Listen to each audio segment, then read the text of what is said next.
በጣም ጤና ይስጥልኝ። በአንድ ሰው ላይ ክስ አቅርባችሁ ንብረትም በኋላ ሲወሰንላችሁ ሲፈረድላችሁ ለዛ ለውሳኔው ማስፈጸሚያ የሚሆን የዚህን የተከሳሽ ወይም የግለሰብ ንብረት አሳግዳችሁ በተመሳሳይ መልኩ ደግሞ የሌሎች ሰዎች ዕዳ ኖሮበት ሌሎች ሰዎች ልክ እንደናንተው ክስ አቅርበው ንብረቱን ቢያሳግዱ ከናንተ በኋላ በመካከላችሁ በሁለቱ ወገኖች በእናንተና በኋላ ባሳገዱት ሰዎች መካከል ይህንን ንብረት ለፍርድ ማስፈጸሚያ ለዕዳ ማስከፈያ መዋል ያለብኝ እኔ ነኝ ወይም እኔ ነኝ የሚል ክርክር በእናንተ መካከል ቢነሳ እናንተ ቅድሚያ ክስ ማቅረባችሁንና ይህንን ንብረት በቅድሚያ ማሳገዳችሁን ከናንተ በኋላ ንብረት ባሳገዱ ሰዎች ላይ እንደ መከራከሪያ አድርጋችሁ ማቅረብ ትችላላችሁ የሚለውን ጠቃሚ ሆነ የሕግ ምክር ይዤላችሁ ነው የመጣሁት። ምክንያቱም እንዲህ አይነት ክርክሮች በሰፊው በፍርድ ቤት ክርክር የሚደረግባቸው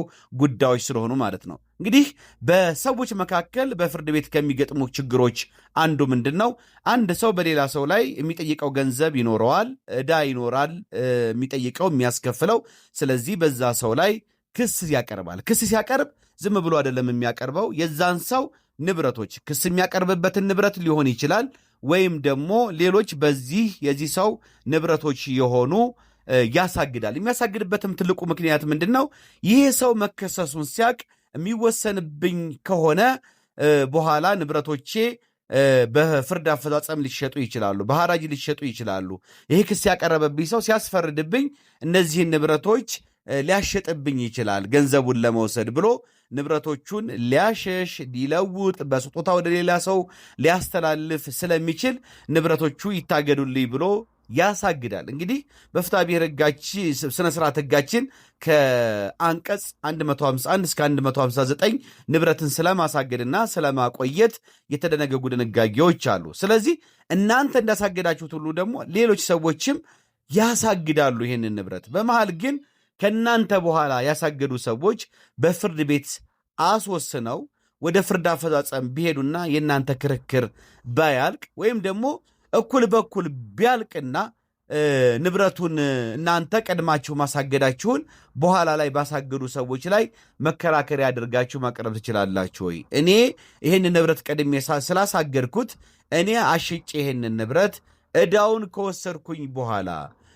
ገንዘቤን ከተቀበልኩኝ በኋላ ነው ሌሎቹ ሊወስዱ የሚችሉት የሚተርፍ ካለ ወይም ደግሞ ሌሎቹ ሌላ ንብረት ይፈልጉ እንጂ እኔ ያሳገድኩትን እኔ ቀድሜ ያሳገድኩትን ንብረት በኋላ ላይ ስላሳገዱ ቅድሚያ መብት አይኖራቸውም የሚል ክርክር ማቅረባችሁ ከሕግ ዘንድ ተቀባይነት የለው። ምክንያቱም በሕጉ ቅድሚያ መብት የሚሰጣችሁ የመያዣ ውል ተዋውላችሁ ከሆነ እንጂ ቀድሞ ማሳገድ የቅድሚያ መብት አይፈጥርላችሁም። ይህንንም በተመለከተ እንግዲህ የፌዴራል ጠቅላይ ፍርድ ቤት ሰበር ሰሚ ችሎት በሰበር መዝገብ ቁጥር 7 ዳኞች በተሰየሙበት ማለት ነው በሰበር መዝገብ ቁጥር 173079 ሐምሌ 29 ቀን 2012 ሰፊ ትንታኔ ከሰጠ በኋላ እግድ ማሰጠት ቀድሜ ነው እግድ ያሰጠሁት ከሌላው በሚል የሚቀርብ ክርክር የቅድሚያ መብት እንደማያስገኝና መከራከሪያ ሆኖ መቅረብ እንደማይችል አስገዳጅ ሕግ ትርጉም ሰጥቷል። አንድ ሰው ቅድሚያ መብት አለኝ ለማለት በሕጉ አግባብ በፍትሐ ብሔር ስነ ስርዓት ቁጥር 3044 መሰረት የመያዣ መብት ሊፈጠርለት ይገባል። ነገር ግን እግዱን ያሰጠው ወገን እግድን በተመለከተ ብቻ ከሆነ እግድ በተሰጠበት ንብረት ላይ ከሌሎች ባለገንዘቦች የቅድሚያ መብት እንዳለው በእነዚህ ከእግድን በተመለከተ ከተደነገጉት አንቀጽ 151 እና 154 መሰረት ስላልተመላከተ ንብረትን አስመልክቶ ከፍርድ በፊት የሚሰጡ የእግድ ትእዛዞች የቅድሚያ መብትን የማጎናጸፍ መብት የመስጠት መብት አይኖራቸውም። ስለዚህ በፍትሐ ብሔር ስነ ስርዓት ሕግ ቁጥር 151 የሚሆን 154 መሰረት እግድ አሰጥቼ የነበረ ቀድሜ። ስለዚህ እኔ ቀድሜ ስለሆነ እግድ ያሰጠሁት ንብረቱ ለኔ ይገባኛል፣ ዕዳው መከፈል ያለበት በቅድሚያ ለኔ ነው የሚሉ ክርክሮች ተቀባይነት የላቸውም በሚል አስገዳጅ የሕግ ትርጉም ሰጥቷል ማለት ነው። ድና የተከበራችሁ የፕሮግራም ተከታታዮች፣ ስለዚህ በጣም ጥንቃቄ ማድረግ ያስፈልጋችኋል። እንዲህ አይነት ነገሮች በነገራችን ላይ በትክክለኛውም ዕዳ ጠያቂዎችም ሳይሆኑ ለምሳሌ በአንድ ሰው ላይ ክርክር ታቀርባላችሁ፣ ንብረቱንም እንዲታገድ ታደርጋላችሁ። ስለዚህ ተከሳሾች ብዙ ጊዜ ክፉ ልቦና ያላቸው ክፉ ሰዎች ምንድን ነው የሚያደርጉት? እናንተ ያሳገዳችሁትን ንብረት እና ክስ ያቀረባችሁበትን ንብረት ቀጥታ ከክሱም ጋር የሚገናኝ ላይሆን ይችላል፣ ሊገናኝ ይችላል፣ ላይገናኝም ይችላል ይሄ የምታሳግዱት ንብረት። ነገር ግን በተከሳሹ ስም በባለ ዕዳው ስም ያሉ ንብረቶች ናቸው ያሳገዳችኋቸው። ስለዚህ አንዳንድ ሰዎች ምን ያደርጋሉ? የክርክሩን አዝማሚያ ያዩና እንደሚፈረድባቸው እንደሚወሰንባቸው ያዩና ምን ያደርጋሉ? ከሌሎች ሰዎች ጋር የብድሩን ስምምነት ይስማማሉ። ከቤተሰቦቻቸው ጋር ከጓደኞቻቸው ጋር ተመሳጥረው ማለት ነው ቼክ ይሰጣሉ። ስለዚህ እንደዚህ አይነት ክሶች ደግሞ በአጭር ስነ ስርዓት እንዲታዩ ያደርጉና ክሱን አምነው ቶሎ የእናንተ ክስ ከመወሰኑ በፊት እናንተ ወደ አፈጻጸም ከመምጣታቸው በፊት ውሳኔውን ያስወስኑና ቀጥታ እነኛ ሰዎች በእናንተ ንብረት ላይ ያው እናንተ ካሳገዳችሁትን በኋላ እግድ ስለማይከለከል ሁለተኛ ሶስተኛ እግድስ ማያያዝ ስለሚቻል አሳግደው ቶሎ ብለው ወደ ፍርድ አፈጻጸም ሄደው ንብረቱን ለማሸጥ ይሞክራሉ። ፍርድ አፈጻጸም ዳይሬክቶሬት ደግሞ ፍርዱን ሲያስፈጽም እግዱን አስነስታችሁን ይላቸውና እናንተም የምትከራከሩት ፍርድ ቤት መጥተው እግዱ እንዲነሳላቸው ያመለክታሉ። በዚህ ጊዜ ፍርድ ቤቶች የሚይዙት ጭብጥ ምንድን ነው?